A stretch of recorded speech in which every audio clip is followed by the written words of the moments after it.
नमस्कार, मेरा नाम है colonel Virendra Kumar, independent nationalist.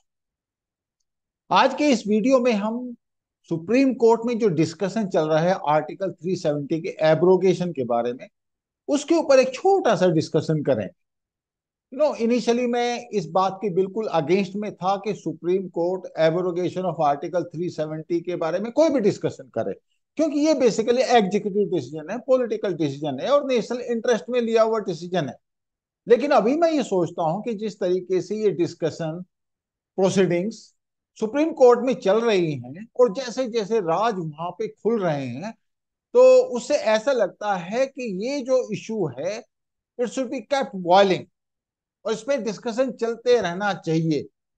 It should take as much time as possible. और इसमें क्या होगा कि इतने सारे एक्चुअली पॉलिटिकल सीक्रेट्स आउट होंगे जम्मू कश्मीर के बारे में, और उसमें बहुत सारे लोग एक्सपोज होंगे जो कि कंट्री के लिए बहुत ही अच्छा रहेगा। क्योंकि फिर लोग ये सोचेंगे कि they can not get away with what ever they can say. Jammu Kashmir एक बड़ा क्लासिकल एग्जाम्पल है जहां लोगों ने इंडिया को चीट किया, और साथ में अब सुप्रीम कोर्ट में एब्रोगेशन ऑफ आर्टिकल 370 के ऊपर लीड पिटिशनर भी हैं। यानी कि जिन लोगों ने आर्टिकल 370 के एब्रोगेशन का विरोध किया और अब सुप्रीम कोर्ट में डिस्कस कर रहे हैं, ये वो ही लोग हैं जिन्होंने इंडिया के अगेंस्ट में स्टेटमेंट्स दिए हैं, इंडिया के अगेंस्ट में एक्शंस लिए हैं, और कभी भी एक्चुअली इंडिया को अपना कंट्री नहीं माना ऑनेस्टली। अब इसमें से एक जो जेंटलमैन है, नेशनल कॉन्फ्रेंस के मेंबर ऑफ पार्लियामेंट हैं as on today, can you believe it? इनका नाम है मोहम्मद अकबर लोन। ये नेशनल कॉन्फ्रेंस के as on today member of parliament हैं लोकसभा के अंदर। 2018 में ये जम्मू एंड कश्मीर असेंबली के मेंबर थे और इन्होंने पाकिस्तान के फेवर में नारे लगाए थे असेंबली के अंदर, और ये लीड पिटिशनर हैं। No, he does not want that article 370 should be abrogated, और उसका वो खुलकर विरोध कर रहे हैं, जो कि उनका अधिकार है, उसमें मुझे कोई डाउट वाली बात नहीं है। मगर जब सुप्रीम कोर्ट में उन्होंने ये पिटिशन डाली और डिस्कशन में ये सामने आया कि एक जो नॉन गवर्नमेंट ऑर्गेनाइजेशन है रूट्स इन कश्मीर, उन्होंने ये पॉइंट एक्चुअली लेके आए कि 2018 में इन्होंने जम्मू कश्मीर असेंबली के अंदर प्रो पाकिस्तान स्लोगन्स लगाए थे। अब असेंबली के अंदर क्या होता है, असेंबली के अंदर या पार्लियामेंट के अंदर जो भी डिस्कशन आप करते हैं और जो भी आप स्लोगन्स लगाते हैं, जो भी आप बोलते हैं, उसके ऊपर आपका प्रोसिक्यूशन नहीं हो सकता। मगर इसका मतलब ये तो नहीं कि आप एंटी इंडिया नारे वहां पे लगाएं। बिकॉज जब आप मेंबर ऑफ लेजिस्लेटिव असेंबली बनते हैं या मेंबर ऑफ पार्लियामेंट बनते हैं, तो उसके प्रोसेस के अंदर आपको कॉन्स्टिट्यूशन के प्रति अपनी लॉयल्टी दिखानी पड़ती है, आपको शपथ लेनी पड़ती है। और उन्होंने भी वो शपथ ली होगी, लेकिन उन्होंने उस शपथ का कोई भी वैल्यू नहीं समझा।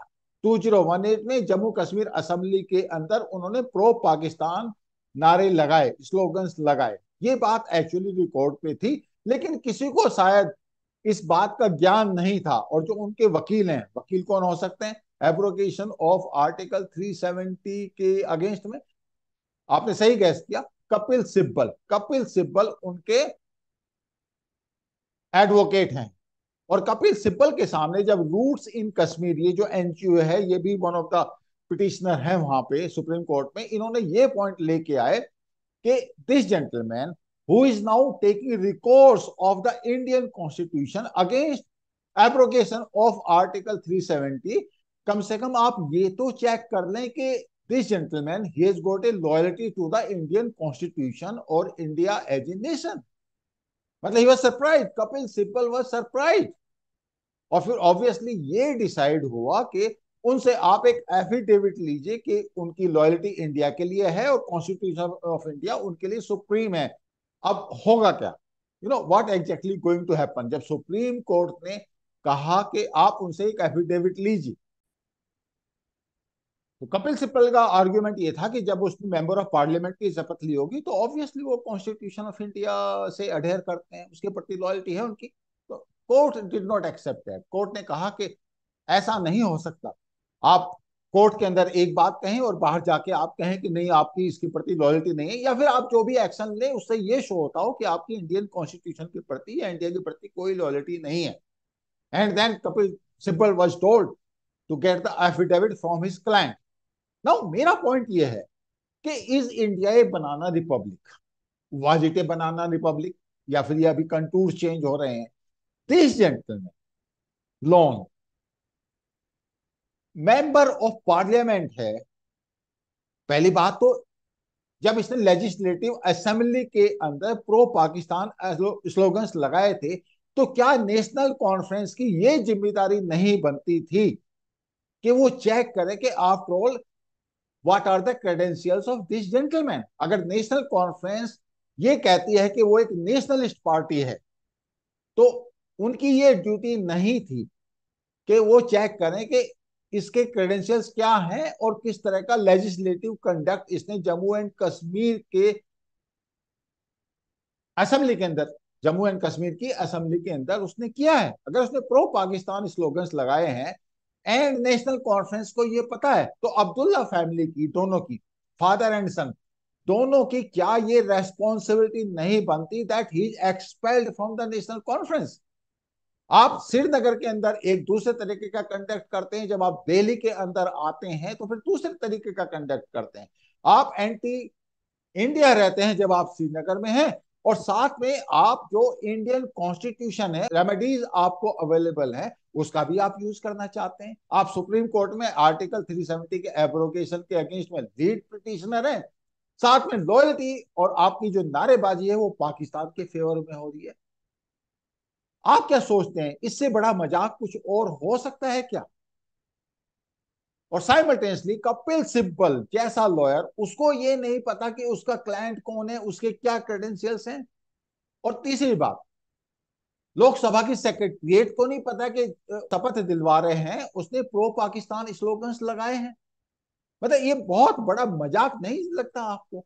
इस this A banana Republic? Actually मुझे तो ऐसा ही लगता है कि अभी तक जो हो रहा था, आप उधर तो पाकिस्तान के फेवर में नारे लगाइए, इधर आप इंडियन कॉन्स्टिट्यूशन के थ्रू मेंबर ऑफ पार्लियामेंट भी बन जाइए, और इधर सुप्रीम कोर्ट में आप जो है सारे पर्क्स एंड प्रिविलेजेस भी एंजॉय कीजिए as a citizen of India, कि आप एब्रोगेशन ऑफ आर्टिकल 370 के अगेंस्ट में आप पिटिशन दें।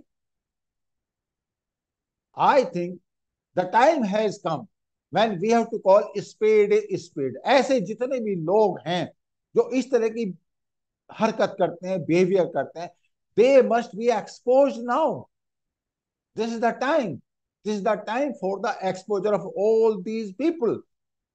Now let us come to abrogation of Article 370. जो भी डिस्कशन सुप्रीम कोर्ट में हो रहा है उसको होने देते, let it continue. But see the conduct of two parties, two families for that matter, Mufti family and Abdullah family. What they said about Article 370 abrogation? They said कि अगर ये एब्रोगेट आप करेंगे, मुफ्ती महबूबा मुफ्ती ने तो साफ कहा कि जम्मू कश्मीर के अंदर कोई इंडियन फ्लैग को लेके चलने वाला भी नहीं बचेगा। What sort of conduct was this? And what is the conduct of now this alliance जिसके वो मेंबर्स हैं? दोनों अब्दुल्लाज नेशनल कॉन्फ्रेंस के मेंबर है, और जो मुफ्ती महबूबा मुफ्ती वो भी उसकी मेंबर है।